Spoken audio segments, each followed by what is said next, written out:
ছেলে মেয়ের সামনেই পড়ে মায়ের শোয়ার ঘরে রক্তাক্ত দেহ, স্ত্রীকে খুন করে পলাতক স্বামী। স্ত্রীকে হাতুড়ি দিয়ে খুন করেছে পলাতক স্বামী। ঘরের মেঝেতে রক্তাক্ত অবস্থায় পড়ে রয়েছে মা। সামনে দাঁড়িয়ে দেখছে ছেলে মেয়ে।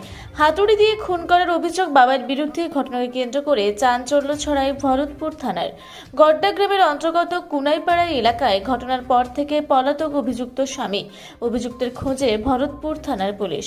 মৃতার মা মনিকা মণ্ডল জানান, সোমবার সকালে সাংসারিক অশান্তির কারণে রবি মণ্ডলের স্ত্রী বন্দনা মণ্ডলকে মাথায় হাতুড়ি দিয়ে আঘাত করে খুন করে। ছেলে ঘরের ভিতরে গিয়ে দেখে রক্তে ভেসে যাচ্ছে ঘরের মেঝে। রক্তাক্ত অবস্থায় পড়ে রয়েছেন বন্দনা মণ্ডল। এরপর স্থানীয়রা খবর দেয় ভরতপুর থানাতে। ঘটনার খবর পেয়ে তড়িঘড়ি ঘটনাস্থলে পৌঁছায় ভরতপুর থানার পুলিশ। বন্দনা মণ্ডলের দেহ উদ্ধার করে ভরতপুর থানার পুলিশ কান্দি মহকুমা হাসপাতালে নিয়ে গেলে চিকিৎসকরা তাকে মৃত বলে ঘোষণা করেন। প্রতিবেশীদের কাছ থেকে জানা গিয়েছে, বন্দনা মণ্ডলের ছেলে শক্তি মণ্ডল ও মেয়ে সমাপ্তি মণ্ডল তারাই বলে আজ সকালে বাবা মাকে হাতুড়ি দিয়ে মারধর করছিল। ইতিমধ্যে মৃতদেহ উদ্ধার করে ময়নাতদন্তের জন্য কান্দি মর্গে পাঠানো হয়। মৃতের ছেলে ও মেয়ে পুলিশ প্রশাসনের কাছে অভিযুক্ত বাবার কঠোরতম শাস্তির আবেদন জানাচ্ছেন। স্ত্রীকে খুন করার পর থেকে অভিযুক্ত রবি মণ্ডল এখন পলাতক। যদি অভিযুক্তকে খুঁজতে এলাকায় তল্লাশ চালানো হচ্ছে। ভরতপুর থানার পুলিশ পুরো ঘটনা তদন্ত শুরু করেছে। অনুমান সাংসারিক অশান্তির কারণে স্ত্রীকে হাতুড়ি দিয়ে খুন করার অভিযোগ উঠেছে। দিদি, কি হয়েছিল ঘটনাটা একটু বলবেন? ঘটনা আমি কিছু জানি না বাবা। আহত হয়েছে উনি, কে হচ্ছেন আপনার? আমার সঙ্গে কোনো কথা নাই, কাজি নাই, ঝগড়া নাই, আমার সঙ্গে কিছু নাই, একটা সঙ্গেও নাই, ওদের সঙ্গেও নাই। এখন স্বামী স্ত্রী কি ঝামেলা হয়েছে, এখন তাদের মনের আগুন তারা পাইলে, আমার কিছু দেখার নাই। আমি কি করে জানবো? জমি জায়গা নিয়ে মাঝে মধ্যে ঝামেলা হতো। হ্যাঁ, ওই জমি জায়গা বাড়ি নিয়ে ঝামেলাটা হতো। কি দাবি ছিল আপনার জামাইয়ের? আমার জামাইয়ের আমার কাছে যা লাভা নিয়েছে, মেয়ের বিয়ে দিয়েছে, দিয়ে এখন ওই যে বাইরের বাড়িটা বিক্রি করে দেবো বলছে, দিয়ে পালাবে। জামাই মেয়ে ঝগড়া করি বলছি তুমি পালাও, আমি পালাবো, বাড়ি বিচে দেবো। ও বলছে আমি বিচে দেবো, ও বলছে আমি বিচে দেবো। তা আমি বললাম কেন বিচবে, একটা ছেলে আছে, ভবিষ্যৎ আছে, ছেলের নামে করে দাও, তুমিও দাও, সেও দেখ। দিয়ে এই ঘটনাটা কালকে আমি শুনেছি, কাল আমাকে বলেছে এইখানেই বসি। তাছাড়া আর আমি কোনো কিছু তার ভালো মন্দ।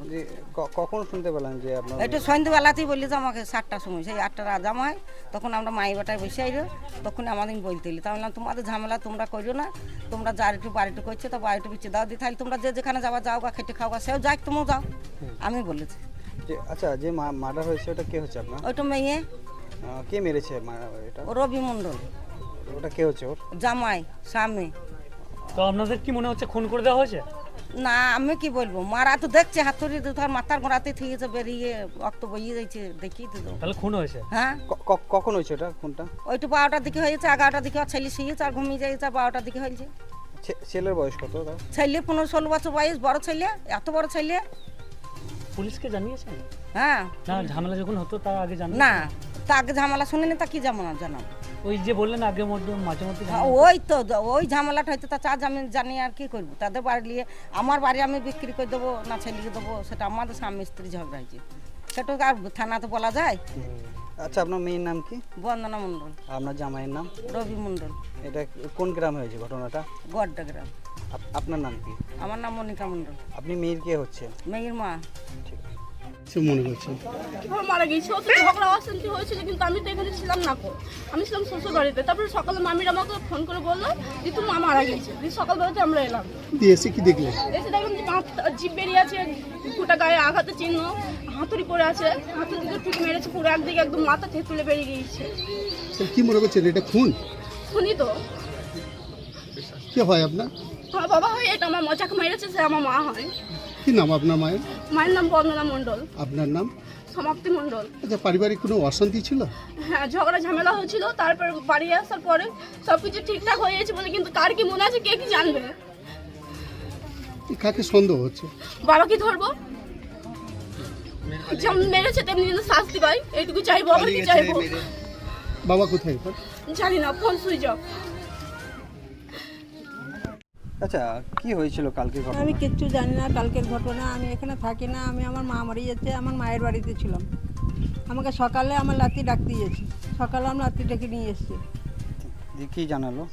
আমাকে জানালো আমার লাতি বলছে যে মা মরে আছে, তুমি এসো তাড়াতাড়ি দেখবে বাবা কোথায় চলে গেছে, এটাই আমাকে বলেছে। এছাড়া আমি আর কিচ্ছু জানি না। কেন আমি এখানে থাকিও না, খাই না, আমি লোকের বাড়িতে কাজ করে খাই, পরের বাড়িতে কাজ করে খাই। কেন আমার মা পড়ে যেতে আমি এখানে এসেছি। ছেলে আপনাকে দেখে না? না, আমাকে কেউ দেখে না, ছেলে বউ কেউ দেখে না। আমি লোকের বাড়িতে কাজ করি, পাঠ করে এসে খাই। বৌমাকে কি দেখলেন মরে পড়ে আছে? হ্যাঁ, শুয়ে আছে, সেইটাই দেখলাম। যে আর ছেলে কোথায় ছিল আপনার?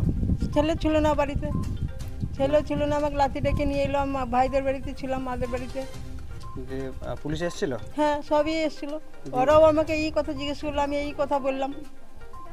যে কি কি কারণে হয়েছে ঘটনা বলতে সেটাও আমি জানি না। আমার সামনে কোনোদিন ঝগড়া ঝাঁটিয়ে মারপিট কিচ্ছু হয়নি। ওরা যেরকম রান্না করছে বান্না করছে, খেতে দিচ্ছে, সব কিছু করছে। এবার ওদের মনের ভেতরে ওদের মেয়ে মদের কী আছে না আছে সেটা আমি বলতে পারবো না। যে কখন আপনার নাতি কখন ডাকতে গিয়েছিল? সকালে। কটার দিকে ওটা? কটার সময়? এটা 5টার সময়? হ্যাঁ, 5টা 5:30 এরকম হবে। যে আপনি এসে কি দেখলেন বাড়িতে? আমি এসে দেখলাম এরকম শুয়ে আছে। রক্তাক্ত অবস্থায়? আমি ওদিকে ক্লারিনি, তো কি করে দেখবো রক্ত অবস্থা কি? তারপর পুলিশকে খবর দেন? না, আমি খবর দিইনি, ওরাই খবর দিয়েছে সব। যে পুলিশ এসে আপনার বোমার বডি নিয়ে গেল? হ্যাঁ, নিয়ে গেল। আমাকে যা যা জিজ্ঞাসা করলো, আমি যা যা করেছি, যে দেখেছি সেগুলো আমি বললাম। তাহলে কোনো ছেলের কোনো খবর নেই আপনার? না। কি নাম আপনার? আমার নাম অঞ্জলি। আপনার ছেলের নাম কি? রবি। মানে বৌমায়ের নাম কি? বন্দনা। ঠিক আছে।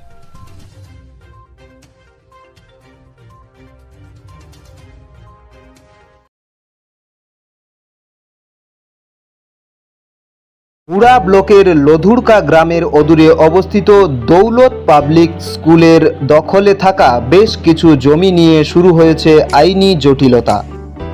1197 দাগের যে বেলাবাহল মৌজা এবং 2239 দাগের যে লুধুরকা মৌজা, এই দুটো জমি আপনারা প্লিজ কেউ কিনবেন না, কারণ আপনারা বিপদে পড়তে পারেন, আইনি একটা লড়াইতে পড়ে যেতে পারেন।